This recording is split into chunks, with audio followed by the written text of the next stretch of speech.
Hello everyone, this is Mbot lesson 1, and on this lesson you will use mBlock to make a program which your Mbot is going to follow. The program will help bot avoid obstacles by using ultrasonic sensors. But first, we need to check mBlock applications on your device. Here you can find the construction of mBlock. This is how mBlock look like, just precisely of each details. So here you can find the ultrasonic sensors which we're going to use. It detects distance and avoid obstacles. So in this project we're going to use mostly use this sensor to avoid obstacles. Of course, we're going to use moving motors and so on. But in general, we are going to pay attention more for this detail of the bot. So you can also check some explanations of any parts of this bot, and you can check it in your worksheet. So here's a Mbot 2, which we will gonna use in our classes. This is how it looks like. So we have CyberPi. It is the main microsensor. We have ultrasonic sensor. Actually, this is ultrasonic sensor 2. Encoded motors, which will be the most main main part of the moving the boat. RGB sensors. We are going to take a look on it on the next lesson. And the Mbot shield, where the battery and other stuff of the boat, or like a brains of the boat. Like this is a brain and this is the muscles of the boat, something like that. So right now I would like to ask you a question. Do you know what can be done by bots? And here are some explanations. So if we go like that, it is bot can avoid obstacles. So what we are going to do in this class, it's obstacle avoidance. You see it like it uses a sensor and sees where to go. For example, bot can follow the line. We're going to do this part on our next class lesson. So the bot gonna follow the black line and go further using the quad RGB sensors. Also, you can connect your bot by your phone and play some games together with other students. So let's go. And make sure that you download these two applications. If you didn't, you should check the video of how to download it and how to register to the in these applications. So check it before the class, before we start, because these two applications, mostly this application, mBlock Learn Coding, is the most important application to write a code using your devices. So if you don't understand anything, you should ask us if you have any difficulties. And finally, we start. We should to open mBlock application, this application exactly, mBlock Learn Coding. And if you registered, you will have a avatar photo here. So just log into your account, and then after logging in, you press on the plus button. Like you press first of all on the coding, and you press on the plus button. After pressing on the plus button, it will redirect you in the application to this screen, and there you will choose CyberPi. If you remember, CyberPi is a brain of our Mbot, so it's like main thing which is like microprocessor of the bot, which is brain, which help us to both understand the program which you wrote. So you choose this one, and you will find the blank screen here, like this. So let me show you directly how to do it on the phone. So let's go. So hello everyone again, and here's a recording of my screen from my phone. I'm using Android device, so therefore it might be some differences between iOS, and if you have so, please let me know. So first of all, we need to log into our account. If you didn't do so, do so. So press on this button, and we have to write our Gmail, so like which you used, and enter the password. I'm going to enter password and then show the video again. So I wrote my password, and just log in here. You press login and it will just redirect us to the main part. We press on the coding, and here we will find if you have some programs, we will find some programs which we have. If you don't, you just press here on the plus button, and it's gonna load for a while. And here you need to press CyberPi and press on the tick button. After all, you need to you will find this blank screen, and further I will show how to maintain with this.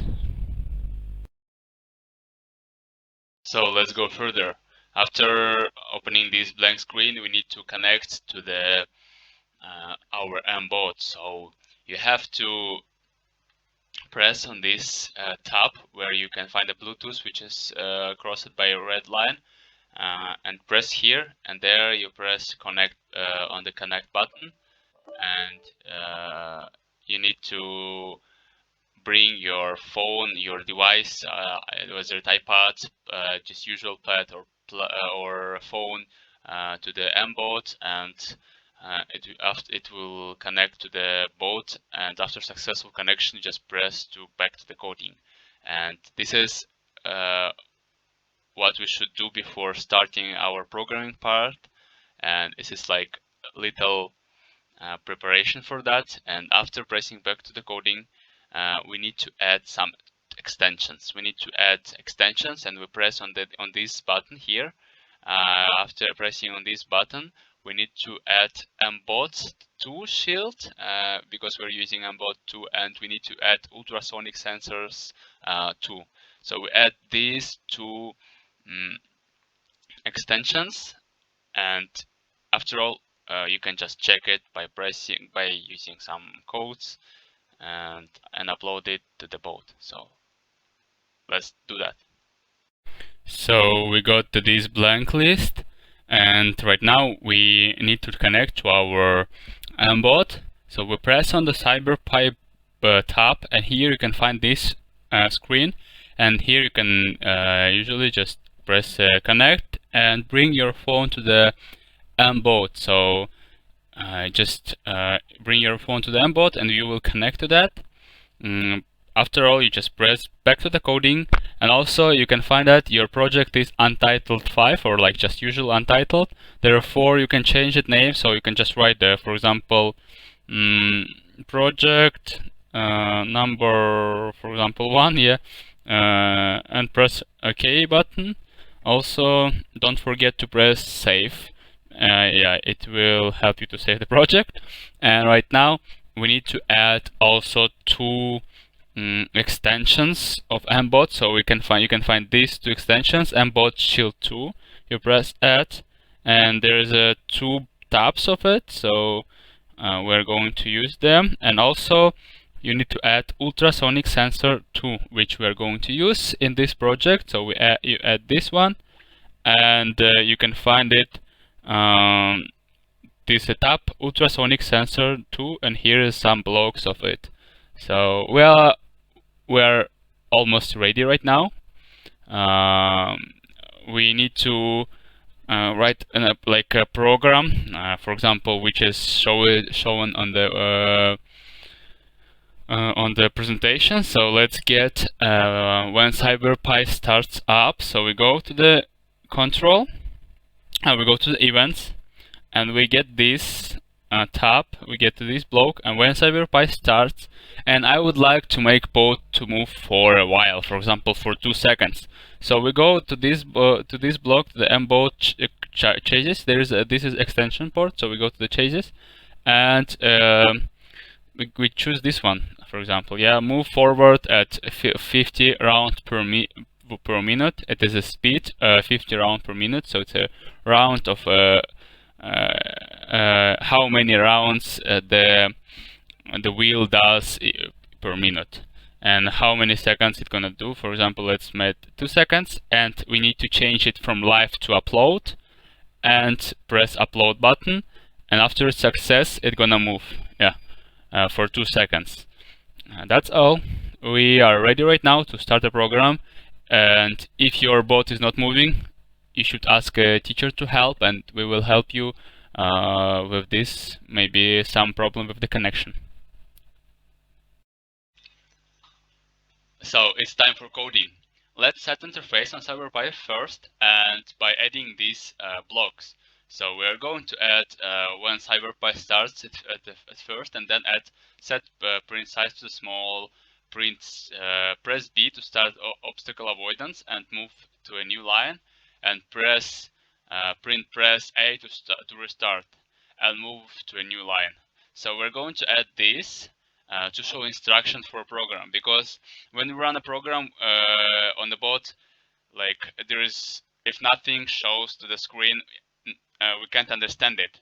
And the main thing why we do this, to let us and other users who gonna use our program understand what is going on in what bot is going to do. So it is better to indicate this. Of course, it's gonna work without this part of the code, but still we need to add this code. After all, after adding this, we are not ready, of course. Also, in my opinion, it should add some restart or like stop the system. So we here indicated press A to restart, and after pressing A button, it's like stop button, usually like the square button on Mbot. I'm going to show by recording video a little bit later.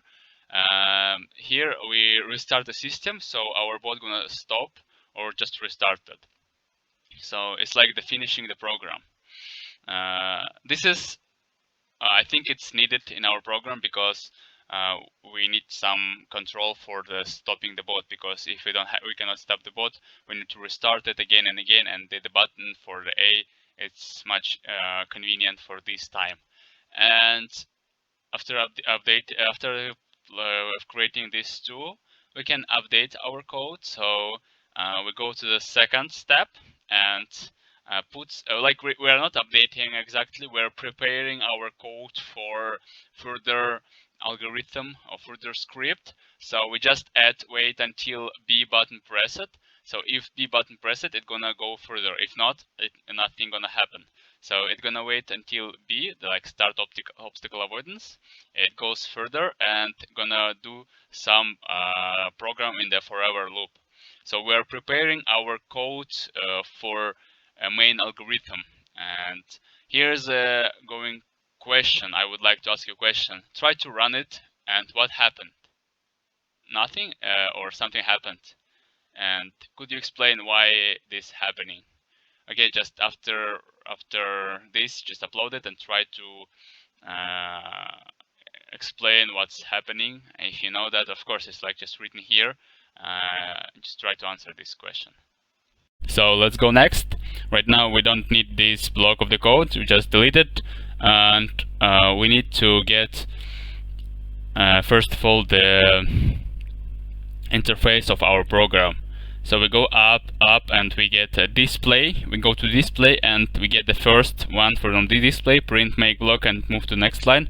We need to add 2 of them, and on the top we need to set print size of the middle. So we can make a print size small, middle, big, super big. I prefer small. It's much convenient and still readable, because the actually the screen is not so big, and small font is fine.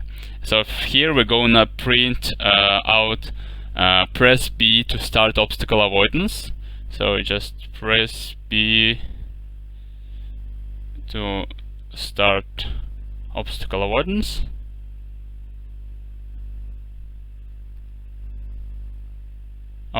For example, yeah. And for this one, I just would like to write press A to restart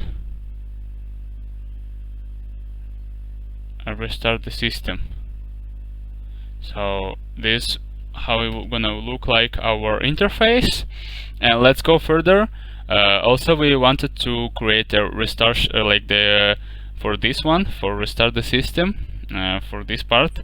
So let's find the events, And in the event, by the way, if you see this one, the green, why we cannot use this? Because if you're gonna use live version, it's gonna work. Like you just get this one and you press green flag. For example, I change for this. For the live version, you get this, and you press green flag, and your bot gonna do this one. But exactly for me, I don't like this part of programming like this. I like to upload this to the system and run it like that. Okay, let's go further.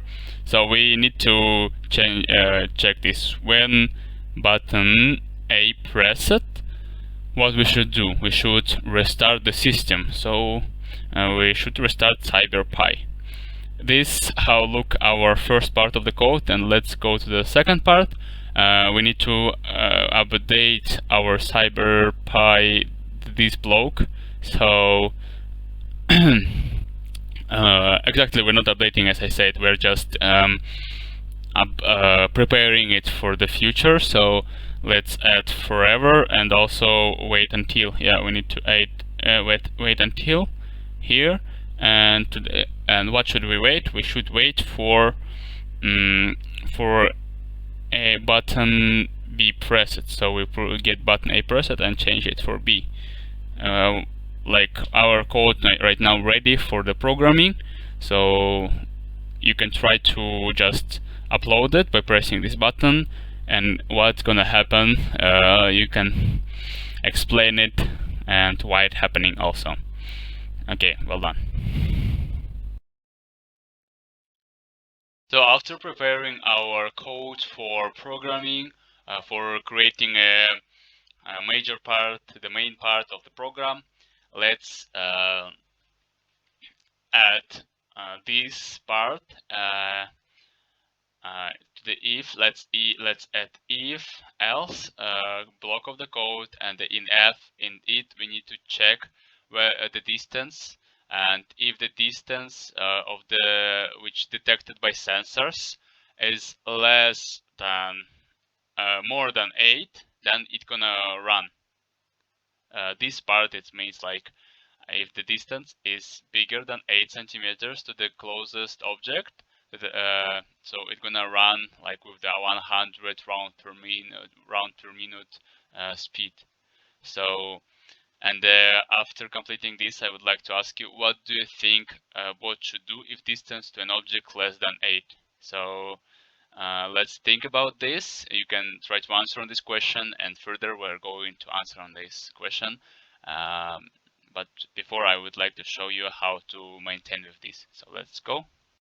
So let's update our code. We need to add if else. So we get this one from the control. We add here to if else. If you, by the way, if you're using iPad, your screen gonna be bigger than mine, since I'm using the phone. And if you're using the pad, so you're gonna have a lot of like it's much bigger. So just don't be scared if you see that's such small screen. Here we need to check the distance. So we need to add operation. For example, we can get this one, and here we write number 8. Okay, and we need to add from the extension. By the way, we added. I don't know what happened. Yeah. These two extensions from the ultrasonic extension. So you're adding from ultrasonic extension, you need to check ultrasonic to distance to an object in centimeters. So we got this one and put it right here. So if our distance, ultrasonic to distance to an object centimeter is bigger than 8, then we need to move, of course. Yeah, so if the distance is pretty enough, it should move. So we just add this one, and you can put any speed you want. I would like to put 100. If you want to put 120 or 50 or 60 or 80 or 5, doesn't matter which speed you put. I would like to put 100.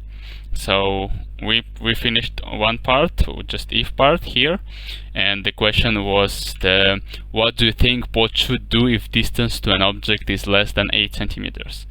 So let's think about that, and I'll answer for this question in the presentation. Next slide.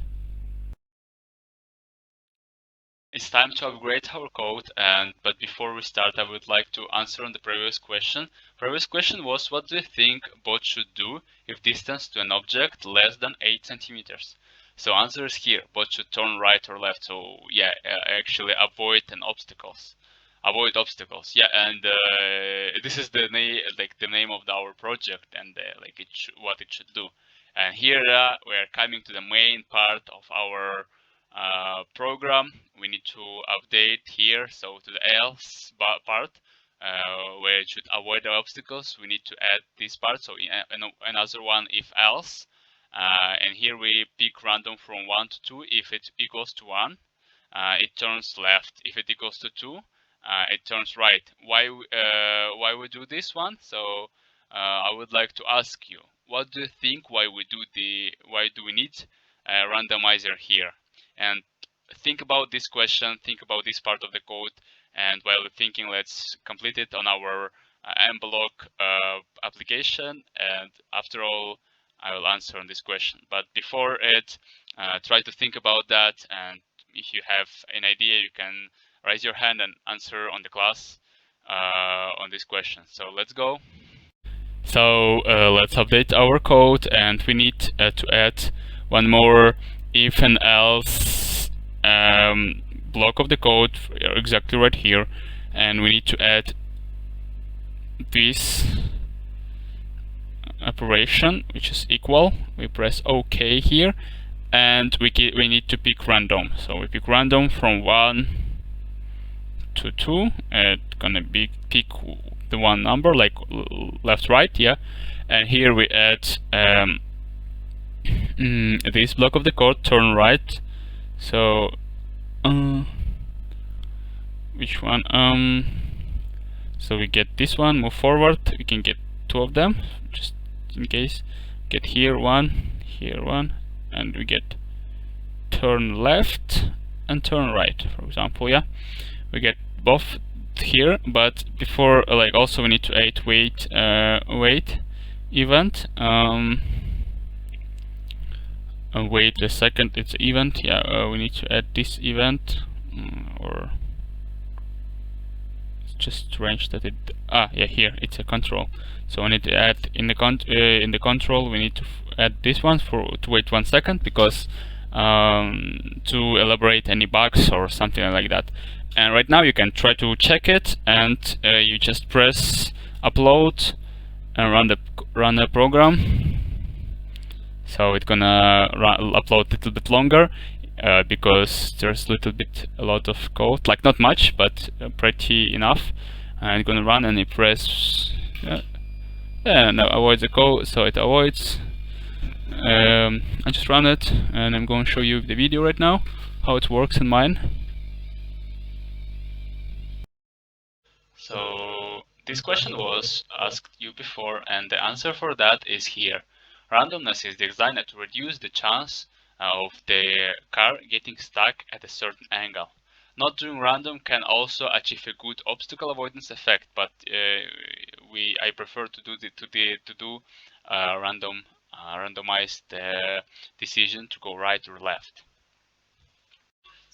So this how your code should look like in general. So you should have this pressing on A button, the interface you're in your main code. So this one and these two, this your main code. In general how you should look like.